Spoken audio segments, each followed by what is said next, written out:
Hi guys, welcome along to another video of mine. This one, the continuing seagull saga. Yeah, last episode we tried some rubber snakes and well, I left it to see how they'd get on. Just thought I'd report back that they were a complete failure. I think there's half a rubber snake still up there. The rest was duly taken, I think, and used as nesting material. So we're going to move on now to try something else. It's an alarm on a camera. It's supposed to mimic a seagull scaring noise. So let's see how that gets on, shall we? So what are they up to tonight over there? Well, this evening. Lovely evening though it is. But there they are. Yeah, they're having a great time. Oop, I'm away. There goes the alarm. Not it's doing too much. You heard it there.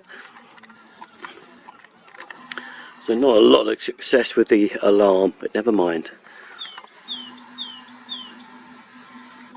It was worth a go.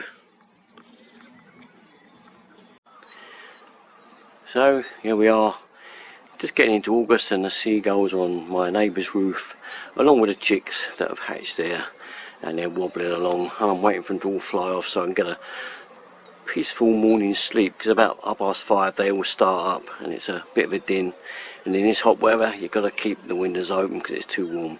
So hopefully grow a little bit bigger birds and fly away. Still, at least they're not on my roof. Here we are, getting near the end of seagull season.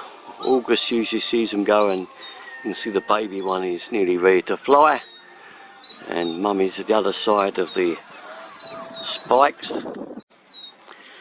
So until next year, we'll see what materialises and happens in the continuing saga of the seagull. We call it the seagull saga.